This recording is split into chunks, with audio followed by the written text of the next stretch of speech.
नमस्कार दोस्तों, आइए जानते हैं बिहार की सभी छोटी बड़ी खबरें सिर्फ 10 मिनट में। लेकिन उससे पहले आप इस वीडियो को कहां से देख रहे हैं कमेंट में जरूर बताएं और वीडियो को लाइक और चैनल को सब्सक्राइब जरूर करें। बिहार विधानसभा चुनाव 2025। राजधानी पटना की राजनीति में हलचल तेज। राजधानी की 14 विधानसभा सीटों की तस्वीर अब साफ हो गई है। पटना साहिब सीट पर राजद चुनाव लड़ेगी, जबकि अन्य शहरी सीटें कांग्रेस के हिस्से में आई हैं। सूत्रों के अनुसार राजद इस सीट से भाजपा नेता के बेटे को उम्मीदवार बना सकती है। महागठबंधन इस बार महंगाई और बेरोजगारी जैसे मुद्दों पर ध्यान केंद्रित कर रहा है।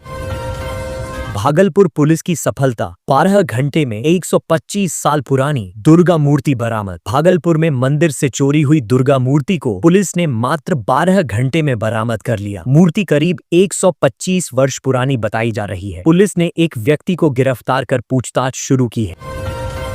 तेजस्वी यादव की दोहरी तैयारी, राघोपुर के अलावा दूसरी सीट से भी उतर सकते हैं मैदान में। राजद ने गठबंधन में सीटों के तालमेल से पहले 50 से अधिक विधायकों को नामांकन की तैयारी करने का निर्देश दिया है। तेजस्वी यादव की अध्यक्षता में हुई बैठक में विधायकों से जरूरी कागजात तैयार रखने को कहा गया। कई नेताओं ने तेजस्वी से फूलपरास सीट से भी चुनाव लड़ने का आग्रह किया। तेजस्वी, लालू और राबड़ी देवी को 13 अक्टूबर को IRCTC घोटाले में कोर्ट में पेश होना है। नशे का नेटवर्क ध्वस्त, नौबतपुर पुलिस की बड़ी सफलता। नौबतपुर के पिपलावा इलाके में पुलिस ने 2 जगहों पर छापेमारी कर 256 ग्राम स्मैक और 65 पुड़िया गांजा बरामद किया। स्मैक की कीमत 3 लाख रुपए बताई जा रही है। पुलिस ने 3 तस्करों को गिरफ्तार कर लिया है और सप्लाई चेन की जांच जारी है। पहले चरण के लिए EVM और VVPAT का आवंटन शुरू। पटना सहित 18 जिलों में पहले चरण के विधानसभा क्षेत्रों के लिए EVM और VVPAT मशीनों का आवंटन किया गया। जिलाधिकारी की निगरानी में राजनीतिक दलों के प्रतिनिधियों की उपस्थिति में रैंडमाइजेशन हुआ। दूसरे चरण के लिए रैंडमाइजेशन 13 अक्टूबर को होगा। आवंटित मशीनों को सुरक्षित रखने की पूरी व्यवस्था की गई है। नशेड़ी पति ने पत्नी को जिंदा जलाया। इस्लामपुर में एक सनकी पति ने अपनी पत्नी को जिंदा जलाकर मार डाला। आरोप है कि वह तीसरी शादी करने की फिराक में था। मृतका के पिता ने बताया कि दहेज में 12 लाख रुपए की मांग की जा रही थी। पुलिस ने मामला दर्ज कर शव को पोस्टमार्टम के लिए भेज दिया है। ससुराल पक्ष के सभी सदस्य फरार हैं। राजनीतिक घमाघमी, जदयू और राजद कार्यालयों में जुटे कार्यकर्ता। पटना में जदयू और राजद कार्यालयों में कार्यकर्ताओं की भारी भीड़ रही। जदयू में नेता अलग अलग रंगों के कुर्ते पहनकर पहुंचे, वहीं राजद कार्यालय में चुनावी तैयारियों को लेकर उत्साह दिखाई दिया। टिकट वितरण पर दिन भर चर्चाएं होती रहीं। महिलाओं ने भी सम्मान और टिकट वितरण को लेकर अपनी बात रखी।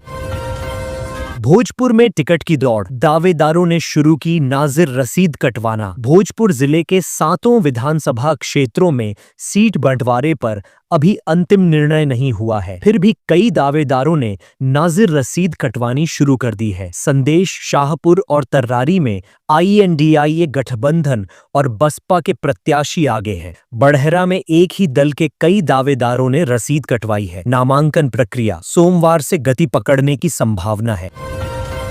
चिराग पासवान की बड़ी मांग, लोजपा ने की 26 सीटों की दावेदारी। NDA में जारी खींचतान के बीच लोजपा रामविलास ने कुल 26 सीटों की मांग रखी है, जिनमें भाजपा और जदयू की मौजूदा सीटें भी शामिल हैं। पार्टी ने चिराग पासवान को सीटों पर अंतिम फैसला लेने और NDA से बातचीत करने का अधिकार दिया है।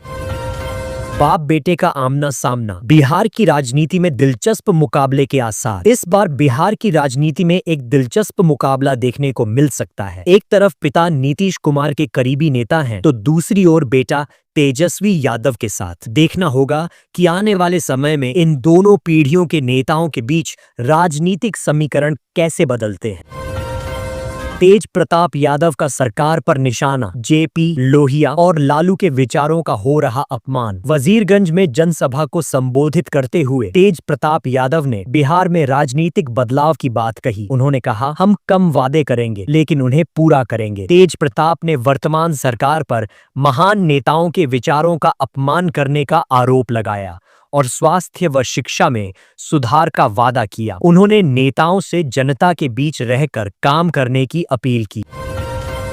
एसटीएफ की बड़ी कार्रवाई, टास्क, बिटकॉइन और गेमिंग के नाम पर ठगी करने वाले 13 साइबर अपराधी गिरफ्तार। मुजफ्फरपुर में एसटीएफ और साइबर थाना की संयुक्त कार्रवाई में 13 साइबर ठगों को गिरफ्तार किया गया। ये लोग टेलीग्राम पर टास्क, बिटकॉइन निवेश, लोन और गेमिंग ऐप के नाम पर लोगों से ठगी करते थे। इनके पास से 15 मोबाइल फोन और एक कार जब्त की गई है। जांच में 14 करोड़ रुपए से अधिक की ठगी का खुलासा हुआ है।